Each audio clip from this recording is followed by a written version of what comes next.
పోయింది. మామన్నాడు, ఎవరున్నారు చెప్పండి? మామన్నాడు. మామ కన్నా చెప్పాలా వద్దా? పెద్దవాడికి చెప్పాలా? మన లెక్కపోక ఎవరు చెప్పాలి చెప్పండి? మన లెక్కపోక ముందు ఎవరు చెప్పాలి? పార్కులు చెప్పాలి. రెండోది ఎవరు చెప్పాలి? ఇంట్లో అత్తమామ ఉంటే అత్తమామలకి ఈళ్ళు పట్టించుకోకపోతే ఇంకెవరు చెప్పాలి? ఏమిటంటే తల్లుళ్ళ తల్లి ఖచ్చితంగా వెళ్ళిపోవాల్సిందే పోరు కదా. అమ్మాయిలు ఎవరు పట్టించుకోలేదమ్మా, నువ్వు తొందరగా రమ్మా, నన్ను హాస్పిటల్ తీసుకెళ్ళమ్మా అని అన్నా కూడా ఉన్నారా లేడా? ఉన్నారా లేదంటే చెప్పరే? ఖచ్చితంగా ఉన్నారు, డౌట్ ఏమి లేదు దీనిలో. ఖచ్చితంగా ఉన్నారు. కానీ మామకు పాత్రల పరుడు గుడారంలో ఉన్నాడు ఆయన. ఈయన పొలంలోకి వెళ్ళాడు. ఈయన ఎవరు? ఇసాకు పని పొలంలోకి వెళ్ళి, పొలం అంటే ధ్యానం చేయడం, దేవుని వాక్యాన్ని ధ్యానం చేయడం. గుడారం అంటే పాత్ర చేయడం. అబ్రహాము గుడారంలో పాత్ర చేస్తున్న అబ్రహాం దగ్గరికి వెళ్ళాలి, పొలంలో బాధపడుతున్నానని. పొలంలో ధ్యానం చేస్తున్న ఇసాకు దగ్గరికి వెళ్ళాలి, బాధపడుతున్నానని. కానీ పాత్ర చేసే మామను కదిలించలేదు, ధ్యానం చేస్తున్న భర్తను కదిలించలేదు.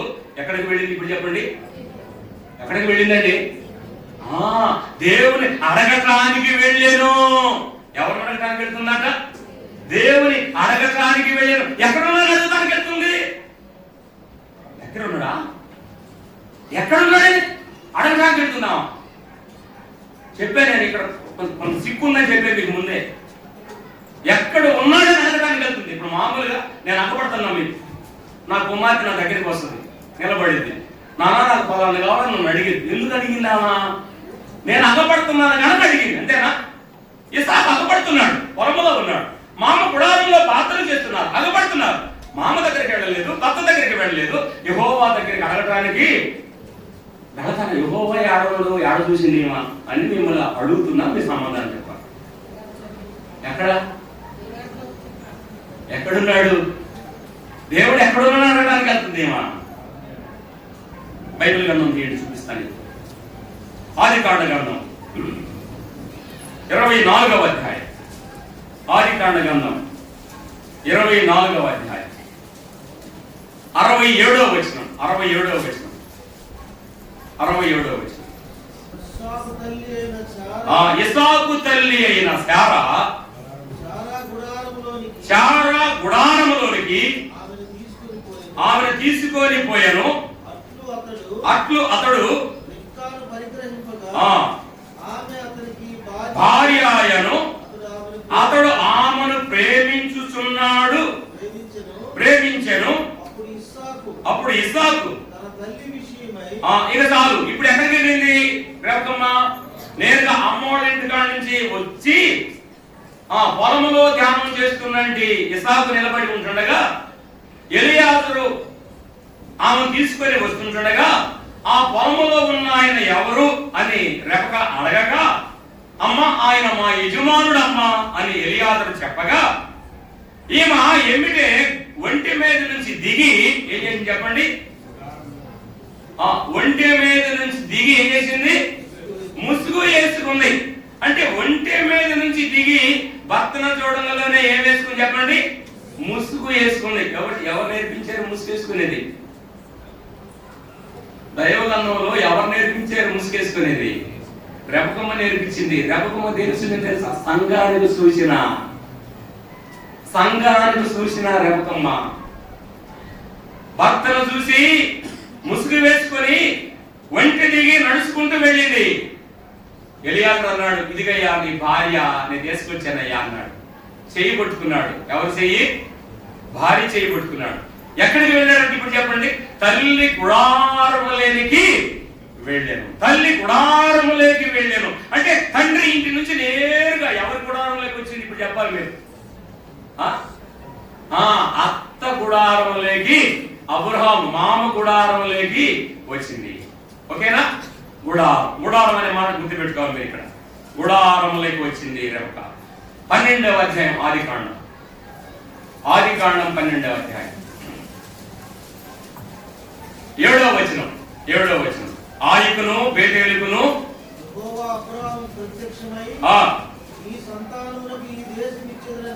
చెప్పగా యెహోవాకు ఒక బలిపీఠము కట్టెను.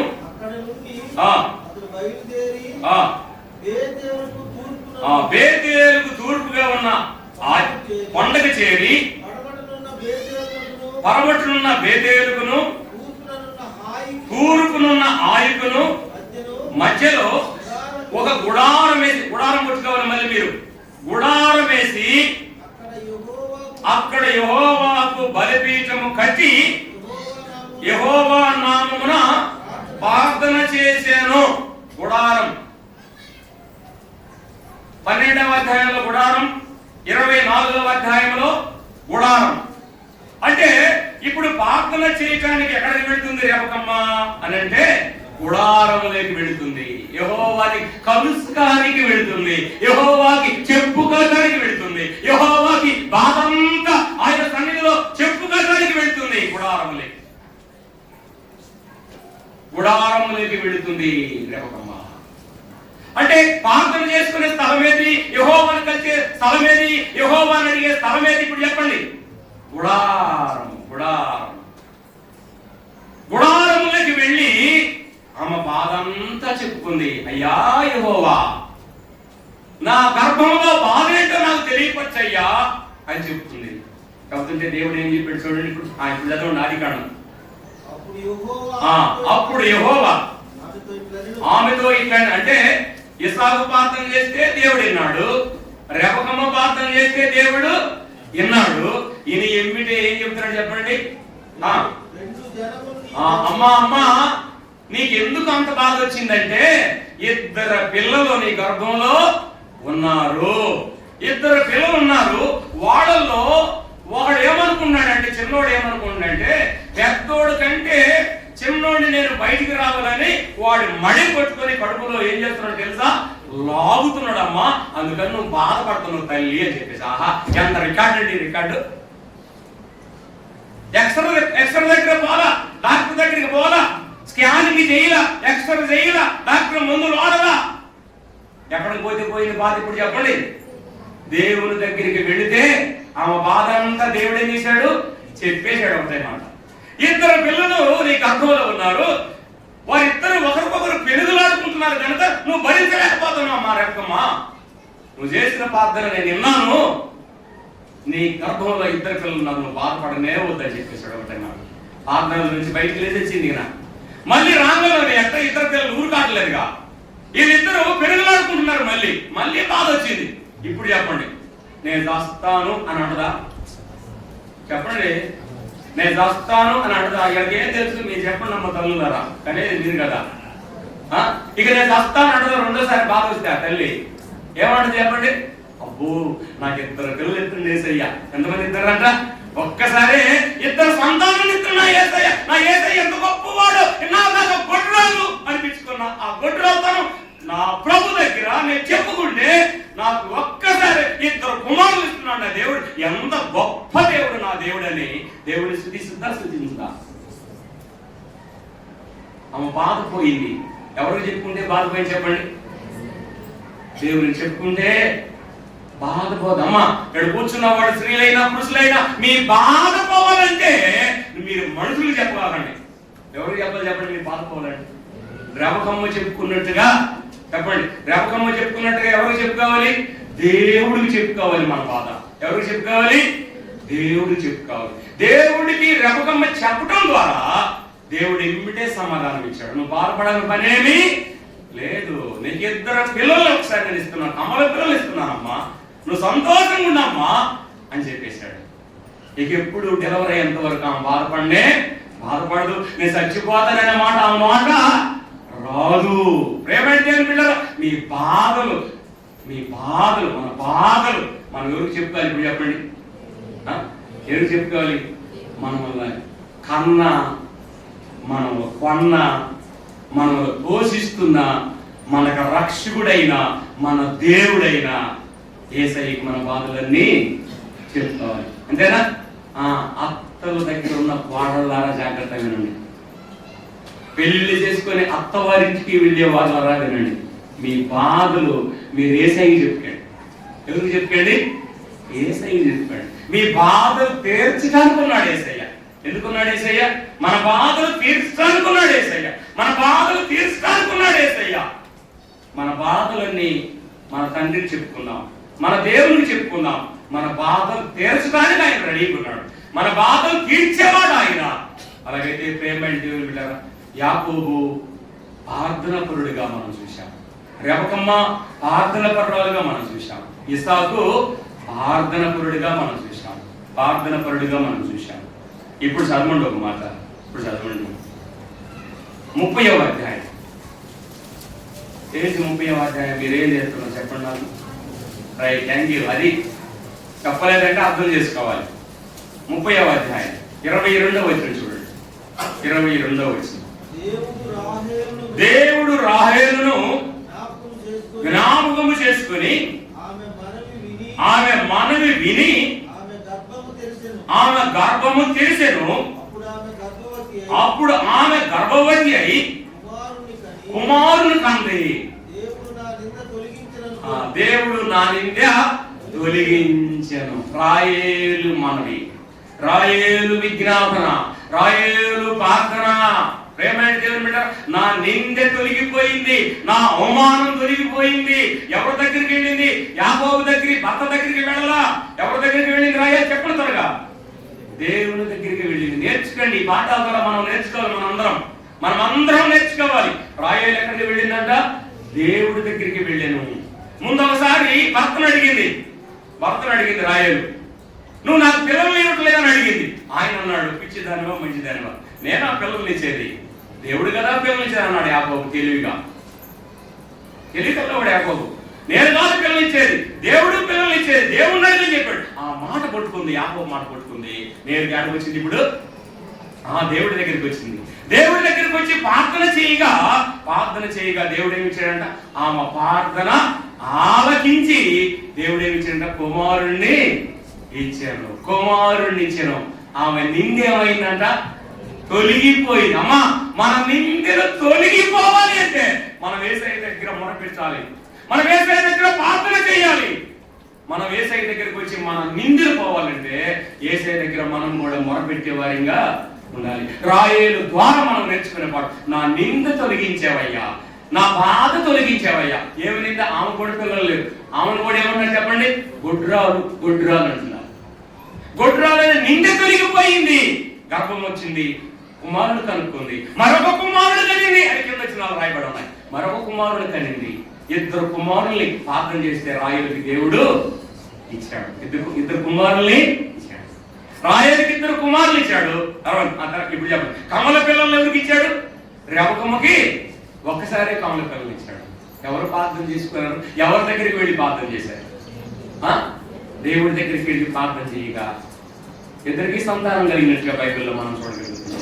ఇప్పుడు చెప్పండి, యాకోబు భార్య ఎవరు? ఇప్పుడు చెప్పండి, రాయేలు ఎవరు? ఇప్పుడు చెప్పండి, ప్రార్థన పరురాలు.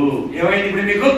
ప్రార్థన పరురాలు. ఎంతమంది గురించి చెప్పాయి? ఇప్పుడు నేను త్వరగా చెప్పాలి. ఇటు నుంచి ఇటు చెప్తామండి. 1, యాకోబు ప్రార్థన పరుడు, యాకోబు భార్య రాయేలు చెప్పండి ప్రార్థన పరురాలు. యాకోబు తండ్రి అయిన ఇస్సాకు ప్రార్థన పరుడు, తల్లి అయిన రెబెక్క ప్రార్థన పరురాలు. ఇస్సాకు తండ్రి అయిన అబ్రహాం ఎవరు? ఇప్పుడు చెప్పండి త్వరగా.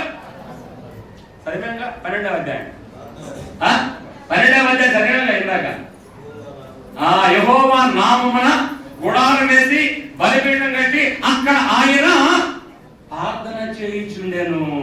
కదండి, ప్రార్థన చేయించుండెను. సమయం అయిపోయింది. మీరు కొంచెం ఒక 5 నిమిషాలు ఇస్తే వాళ్ళిద్దరు పేర్లు చెప్పి ముగిస్తా. ఏమంటారు? ఓకేనంటారా లేకపోతే అంటారా? మీ ఇష్టం. ఓకేనా?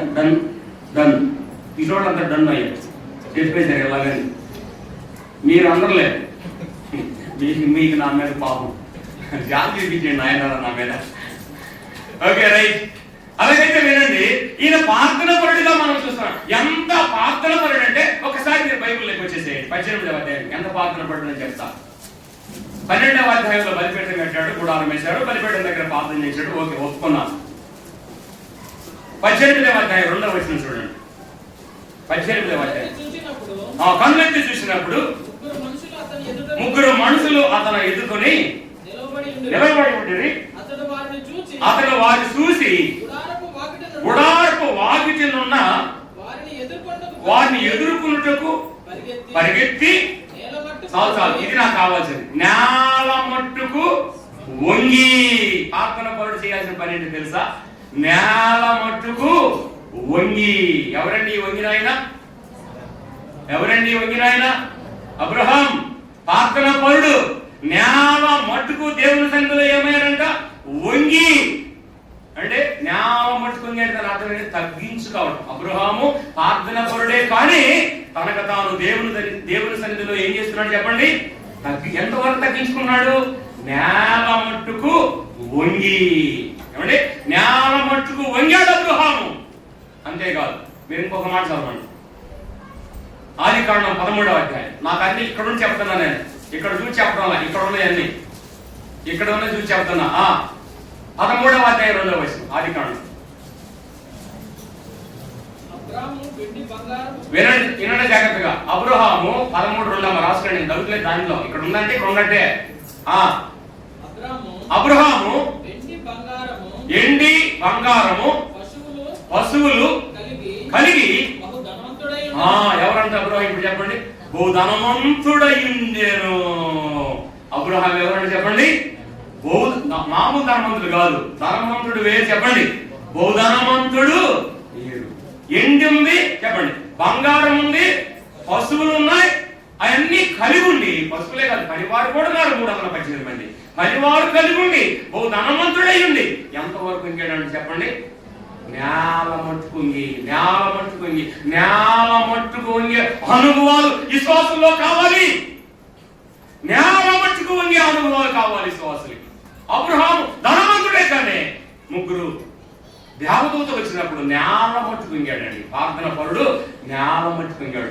ఆస్తి పరుడు నేల మట్టుకుంగాడు. ప్రార్థన పరుడు ఆస్తి పరుడు నేల మట్టుకుంగిపోయాడు. వంగే అనుభవం, ప్రార్థనలో వంగే అనుభవం మనకు కావాలి. వంగిన వాడిగా మనం చూస్తాం. అంటే దీన్ని బట్టి మనకి ఏమర్థం ఉంటుందంటే, ఒకటి ప్రార్థన పరుడు, 2 తనకు తాను తగ్గించుకున్నవాడు అబ్రహాం. ఇప్పుడు శారమ్మ నిమిత్తం రండి. ఇది ఒకటి చెప్పేసి త్వరగా ముగించేస్తాం, సమయమైంది కనుక. 21వ అధ్యాయం ఆదికాండం 21వ 10వ వచనం. 10వ వచనం. ఈ దాసీని అదేనయ్యా, దీని దాసీని దీని కుమారుణ్ణి ఎలగొట్టుము. ఈ దాసీ కుమారుడు నా కుమారుడైన ఇసాకుతో వారసుడై ఉండుడని అబ్రహాముతో శారమ్మ అనెను. అతని కుమారుని బట్టి ఆ మాట మిక్కిలి దుఃఖము కలిగను. అయితే దేవుడు ఈ చిన్నవాణ్ణి బట్టి ఈ దాసీని బట్టి నువ్వు దుఃఖపడవద్దు.